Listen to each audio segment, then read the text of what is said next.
வணக்கம். தமிழ் ஃபுட் கார்னரில் இன்னைக்கு புடலங்காய் 65 பண்ண போகிறோம். இது நல்லா மொறு மொறுன்னு சாப்பிட்றதுக்கு ரொம்ப டேஸ்ட்டாக இருக்கும். புடலங்காய் பிடிக்காதவங்க கூட இந்த மாதிரி செஞ்சு கொடுத்தோம்னா விரும்பி சாப்பிடுவாங்க. 1/4 கிலோ புடலங்காய் எடுத்து வச்சிருக்கேன். இந்த புடலங்காயை மேல் தோலை அந்த வெள்ளை பகுதி இருக்கும் இல்லையா, அதை லைட்டாக இந்த மாதிரி சீவி எடுத்துடலாம்.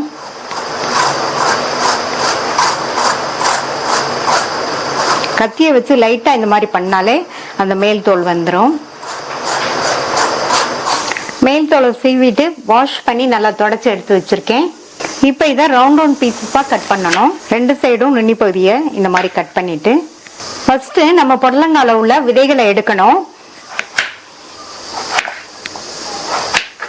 இந்த மாதிரி கட் பண்ணிட்டு ஒரு கத்தியை வச்சு இந்த மாதிரி ரவுண்டா எடுத்துட்டாலே உள்ள விதைகள் வந்துடும்.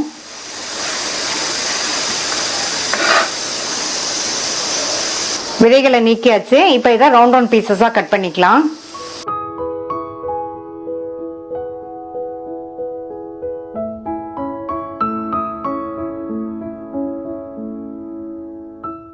எல்லாத்தையும் கட் பண்ணியாச்சு.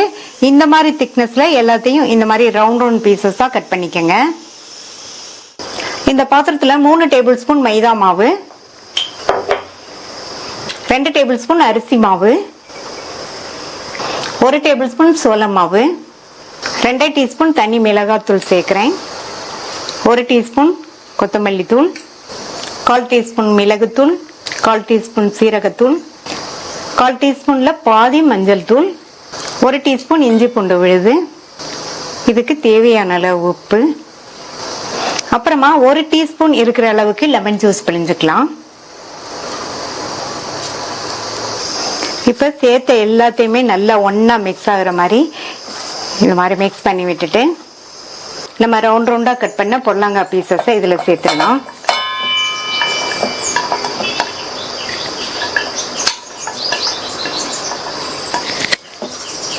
இந்த புடலங்காய் பீசஸ் நம்ம சேர்த்த அந்த மசாலால நல்லா எல்லா பீசஸும் ஒன்றா மிக்ஸ் ஆகுற மாதிரி நல்லா இந்த மாதிரி கலந்து விட்டுருங்க.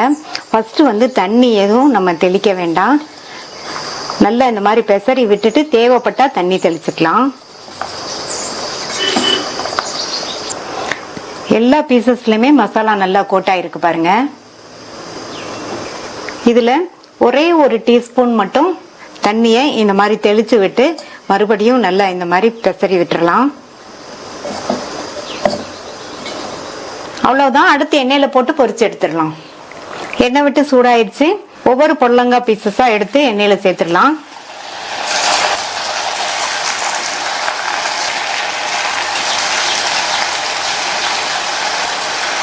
ஸ்டவ்வை மீடியம் ஃப்ளேம்ல வச்சுட்டு கொஞ்ச நேரம் கழிச்சு திருப்பி விட்டுக்கலாம்.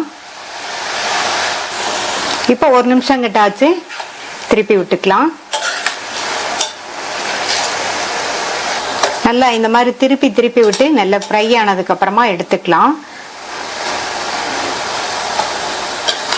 நல்லா பெரட்டி விட்டு எண்ணெயோட சத்தம்லாம் ஓரளவு அடங்கி இருக்கு. இந்த ஸ்டேஜ்ல எடுத்துடலாம்.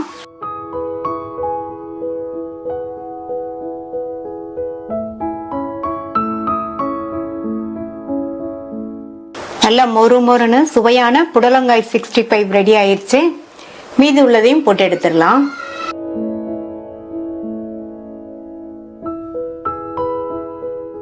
எல்லாத்தையும் பொரிச்சு எடுத்தாச்சு.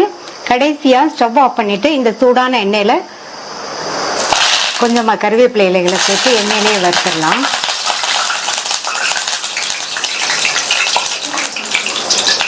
பொதுவா புடலங்கால கூட்டு பொரியல்லாம் பண்ணுவோம்.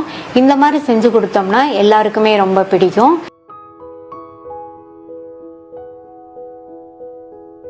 புடலங்காய் பாசிப்பருப்பு கூட்டு பண்ண போறோம். 1/4 கிலோ புடலங்காவை சின்ன துண்டுகளா கட் பண்ணி வச்சிருக்கேன். 50 கிராம் பாசிப்பருப்பை கழுவிட்டு 1/2 மணி நேரமா ஊற வச்சிருக்கேன். நீங்க பாசிப்பருப்பை ஊற வச்சும் வேக வச்சுக்கலாம், ஊற வைக்காமையும் வேக வச்சுக்கலாம். ஊற வச்சோம்னா பாசிப்பருப்பு வேகமா வெந்துடும். ஃபர்ஸ்ட் பாசிப்பருப்பை வேக வச்சுக்கலாம்.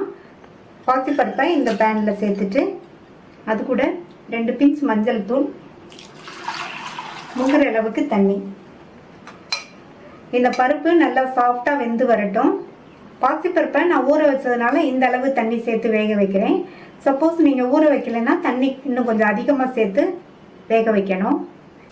இந்த மிக்ஸி ஜாரில் 2 டேபிள் ஸ்பூன் தேங்காய் துண்டுகள், 1 டீஸ்பூன் பச்சரிசி, 1 டீஸ்பூன் சீரகம். இதில் தேவையான அளவு தண்ணி சேர்த்து நல்லா நைஸ் பேஸ்ட்டாக அரைச்சிக்கலாம். பருப்பு நல்லா சாஃப்டாக மசீர மாதிரி வெந்துருச்சு. இந்த மாதிரி மசீர அளவுக்கு வேக வச்சுக்கணும். இப்போ இந்த பருப்பை தனியாக எடுத்து வச்சுட்டு அடுத்து புடலங்காயை வேக வச்சுக்கலாம். கட் பண்ண புடலங்காயை இந்த பாத்திரத்தில் சேர்த்துட்டு இது கூட 1 பிஞ்ச் மஞ்சள் தூள், 1 டீஸ்பூன் சாம்பார் தூள், இந்த காய்க்கு தேவையான அளவு உப்பு, காய் முங்குற அளவுக்கு தண்ணி சேர்த்துக்கங்க. ஒரு தடவை நல்லா கலந்து விட்டுடலாம். இந்த புடலங்காய் நல்லா சாஃப்டாக வெந்து வரட்டும்.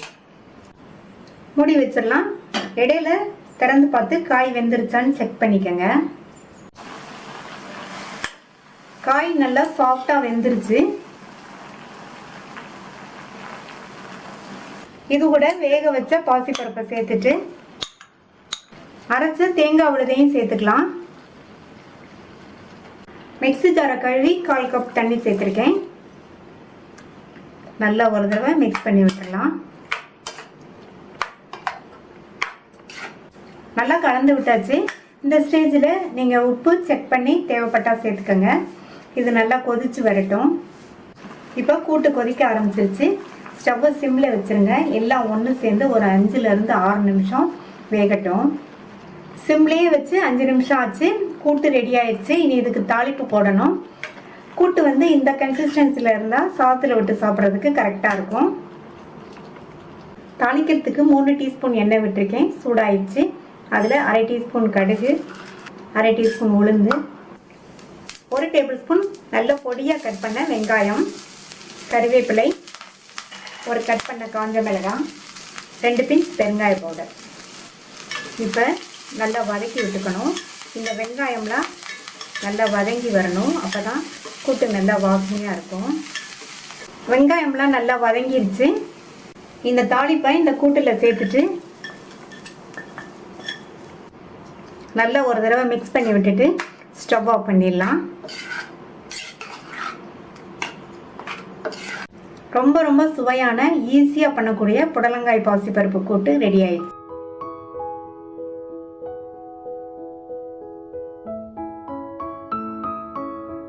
புடலங்காய் பாசிப்பருப்பு பொரியல் பண்ண போகிறோம். 400 கிராம் புடலங்காயில் மேலே உள்ள வெள்ளை பகுதியை லேசாக சுரண்டிட்டு கழுவிட்டு அதை கட் பண்ணி நடுவில் உள்ள விதையோடு சேர்ந்த பகுதியை நீக்கிட்டு சின்ன சின்ன துண்டுகளாக கட் பண்ணி வச்சுருக்கேன். 2 டேபிள் ஸ்பூன் பாசிப்பருப்பை கழுவிட்டு 1/2 மணி நேரமாக ஊற வச்சுருக்கேன். இந்த பாசிப்பருப்பை வேக வச்சிடலாம். இந்த கடாயில் சேர்த்துட்டு அது கூட 1/2 கப் தண்ணி, 2 பிஞ்ச் மஞ்சள் தூள் கலந்து விட்டுறலாம். இந்த பாசிப்பருப்பை குழையாமல் வேக வச்சுக்கணும். இப்போ சேர்த்த பாசிப்பருப்பு நல்லா சாஃப்டாக வெந்துருச்சு. ஊற வச்சதுனால நமக்கு வேகமாகவே வெந்துடும். இப்போ இதில் உள்ள தண்ணியை வடிச்சிட்டு பருப்பை மட்டும் தனியாக எடுத்து வச்சுக்கலாம்.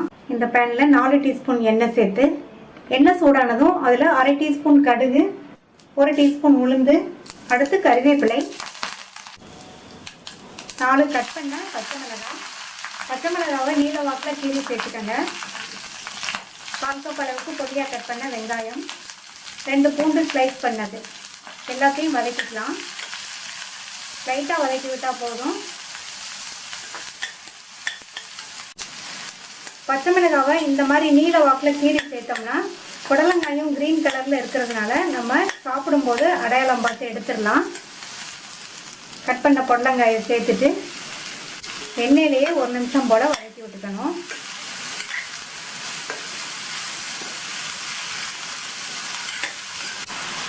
ஒரு நிமிஷம் போல் வதக்கியாச்சு.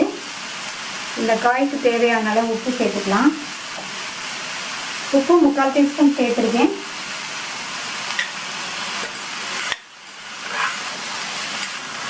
உப்பு சேர்த்து மறுபடியும் நல்லா ஒரு தடவை ஒன்று போல் கலந்து விட்டுருங்க. இதில் 2 டேபிள் ஸ்பூன் போல் தண்ணி சேர்த்துக்கலாம். தண்ணி நிறைய சேர்த்துறாதீங்க. புடலங்காயிலேருந்தும் நீர் சத்துங்கிறதுனால தண்ணி இந்த அளவு சேர்த்தா போதும். இப்போ மூடி வச்சிடலாம். புடலங்காய் நல்லா சாஃப்டாக வெந்து வரட்டும். இப்போ 5 நிமிஷம் ஆச்சு. புடலங்காய் நல்லா வெந்துருச்சு. பிஞ்சு புடலங்காய்ங்கிறதுனால 5 நிமிஷத்துலேயே நல்லா வெந்துருச்சு. புடலங்காய் கொஞ்சம் முத்தலா இருந்ததுன்னா வேகிறதுக்கு கொஞ்சம் டைம் ஆகும். இதில் நம்ம வேக வச்ச பருப்பை சேர்த்துக்கலாம். பருப்பு பாருங்கள் நல்லா கரெக்டாக வேக வச்சு தண்ணி வடித்ததுனால உதிர உதிராக இருக்குது. கூட 1/4 டீஸ்பூன் சீரகம். இந்த மாதிரி கடைசியில் சீரகம் சேர்த்தோம்னா நல்லா வாசனையாக இருக்கும். தேங்காய் துருவல் நான் 3 டேபிள் ஸ்பூன் சேர்த்துருக்கேன். கூடவே கொஞ்சமாக பொடியாக கட் பண்ண கொத்தமல்லி இலைகளையும் சேர்த்துட்டு எல்லாத்தையும் நல்லா ஒன்றா மிக்ஸ் பண்ணி விடலாம்.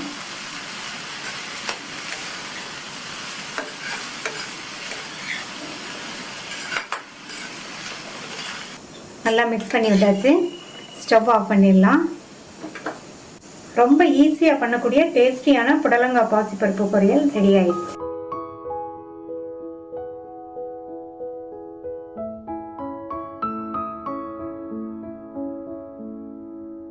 புடலங்காய் ஃப்ரை பண்ண போகிறோம். இந்த பேனில் 1 டேபிள் ஸ்பூன் எண்ணெய் சேர்த்து, எண்ணெய் சூடானதும் அதில் 1/2 டீஸ்பூன் கடுகு, 1/2 டீஸ்பூன் உளுந்து, 1/4 டீஸ்பூன் சீரகம், பருப்போட கலர் மாறிடுச்சு, சீரகமும் நல்லா பொரிஞ்சிருச்சு. கருவேப்பிலை சேர்த்துக்கலாம். இது கூட 4 டேபிள் ஸ்பூன் அளவுக்கு பொடியாக கட் பண்ண வெங்காயம், 2 பெரிய பூண்டு ஸ்லைஸ் பண்ணது, இது ரெண்டையும் லைட்டாக வதக்கினா போதும். அடுத்து புடலங்காயோடு சேர்ந்து இந்த வெங்காயம்லாம் நல்லா வதங்கும்.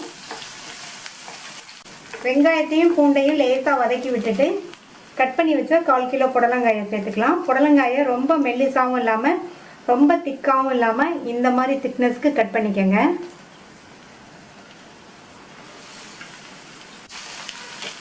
புடலங்காயை சேர்த்துட்டு எண்ணெயிலேயே நல்லா 1 நிமிஷம் போல் வதக்கி விட்டுக்கணும். இந்த ஃப்ரைக்கு எண்ணெய் கொஞ்சம் அதிகமாக சேர்த்தா தான் நல்லாயிருக்கும். நான் 1 டேபிள் ஸ்பூன் எண்ணெய் சேர்த்துருக்கேன். இந்த காய் எண்ணெயிலேயே நல்லா 1 நிமிஷம் வதங்கிடுச்சு. இப்போது இதுக்கு தேவையான அளவு உப்பு சேர்த்துக்கலாம். உப்பு சேர்த்துட்டு தண்ணி சேர்க்கணும். கொஞ்சமாக தெளிக்கணும் தண்ணி. 2 ஸ்பூன் போல் தண்ணி தெளிச்சிருக்கேன். நல்லா மிக்ஸ் பண்ணி விட்டுக்கணும். உப்பெல்லாம் எல்லா இடத்துலையும் பரவலாக இருக்கிற மாதிரி. நான் இதில் 2 ஸ்பூன் தண்ணி தெளித்து வேக வைக்கிறேன். காய் பிஞ்சாக இருக்கிறதுனால அந்தளவு தண்ணி போதும். புடலங்காய் முத்தலாக இருந்ததுன்னா நீங்கள் கூட 1 ஸ்பூன் தண்ணி தெளிச்சுக்கோங்க. முத்தலாக இருக்கிறது உங்களுக்கு கட் பண்ணும்போதே தெரியும். மூடி வச்சிடலாம். காய் சாஃப்டாக வேகணும், குழைய வெந்துடக்கூடாது. அப்பப்போ திறந்து பார்த்து கிண்டி விட்டுக்கணும்.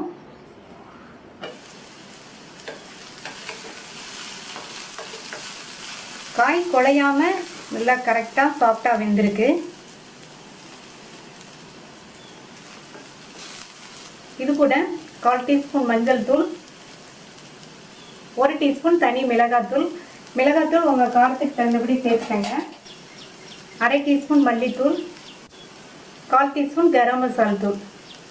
இந்த கரம் மசாலா தூள் நீங்கள் விருப்பப்பட்டால் சேர்த்துக்கங்க, இல்லைன்னா விட்டுறலாம். இந்த மசாலா தூள்லாம் சேர்த்ததுக்கப்புறமா நல்லா ஒரு தடவை மிக்ஸ் பண்ணி விட்டுக்கணும்.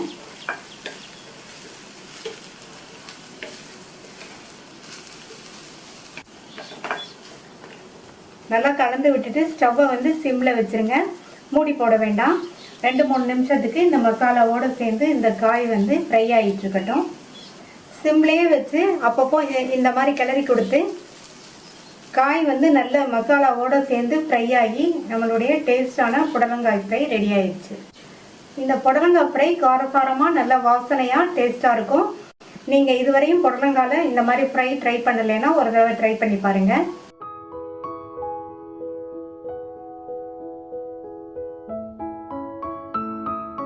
புடலங்காய் பொரியல் பண்ண போகிறோம். 1/4 கிலோ புடலங்காவை லைட்டாக ஒரு வெள்ளை பகுதி இருக்கும் இல்லையா, அதை எடுத்துட்டு வாஷ் பண்ணிட்டு இந்த மாதிரி சின்ன சின்ன துண்டுகளாக கட் பண்ணி வச்சிருக்கேன். இந்த பொரியலுக்கு நல்ல சுவை கொடுக்கறதுக்கு ஒரு பொடி அரைச்சிக்கலாம். இந்த மிக்சி ஜாரில் 3 டேபிள் ஸ்பூன் பொட்டுக்கடலை சேர்த்திருக்கேன். மிக்சி ஜார் கொஞ்சம் கூட ஈரம் இல்லாமல் இருக்கணும். இது கூட 1/2 டீஸ்பூன் சீரகம், 1/2 டீஸ்பூன் மிளகாத்தூள் சேர்த்திருக்கேன். இதை தண்ணி எதுவும் சேர்க்காம நைஸா அரைச்சிடாம கொரகொரப்பான பவுடரா அரைச்சிக்கணும். பொட்டுக்கடலை சேர்த்துருக்கிறதுனால விப்பரில் லைட்டாக 2 சுத்து சுத்தினாலே இந்த மாதிரி கொரகொரப்பா அரைப்பட்டுரும். நைஸாக அரைச்சிட்டிங்கன்னா பொரியலில் சேர்க்கும் போது பொரியலோட டெக்ஸ்சர் வந்து நல்லா இருக்காது. இந்த பேனில் 3 டீஸ்பூன் எண்ணெய் சூடாயிடுச்சு. அதில் அரை டீஸ்பூன் கடுகு பொரிஞ்சதும் அதில் அரை டீஸ்பூன் உளுந்து சேர்த்துட்டு உளுந்தோட கலர் மாறிடுச்சு. இது கூட வந்து 1/4 கப் அளவுக்கு பொடியாக கட் பண்ண வெங்காயம். நான் வந்து சின்ன வெங்காயம் சேர்த்துருக்கேன். நீங்கள் எந்த வெங்காயம் இருக்கோ அதை 1/4 கப் அளவுக்கு கட் பண்ணி சேர்த்துக்கோங்க. இது கூட ஒரு பச்சை மிளகாவை கீறி சேர்த்துக்கணும். கூடவே கொஞ்சம் கறிவேப்பிலை.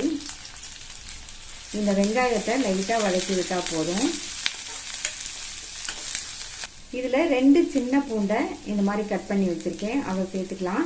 இந்த பூண்டு வந்து ஆப்ஷனல் தான், நீங்கள் விருப்பப்பட்டால் சேர்த்துக்கோங்க, இல்லைன்னா ஸ்கிப் பண்ணிடலாம். பூண்டு சேர்த்துட்டு மறுபடியும் லைட்டாக ஒரு தடவை வதக்கி விட்டுட்டு கட் பண்ணி வச்ச புடலங்காயை இதில் சேர்த்துட்டு நல்லா ஒரு தடவை இந்த மாதிரி கலந்து விட்டுட்டு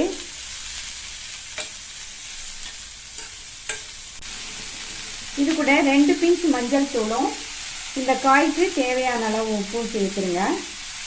சேர்த்துட்டு நல்லா ஒரு தடவை மறுபடியும் கலந்து விட்டுறலாம். கலந்து விட்டுட்டு இதில் ஒரே ஒரு ஸ்பூன் மட்டும் தண்ணி சேர்த்துட்டு மூடி வச்சுருங்க. இந்த புடலங்காய் வந்து நல்லா சாஃப்டாக வெந்து வரட்டும். இடையில அப்பப்போ ஓப்பன் பண்ணி பார்த்து கிண்டி விட்டுக்கோங்க. தண்ணி வந்து ரொம்ப கம்மியான அளவு சேர்த்தா போதும், ஏன்னா புடலங்காயில இருந்து வேகும் போது கொஞ்சம் தண்ணி வெளிவரும். இப்போ திறந்து பார்க்கலாம்.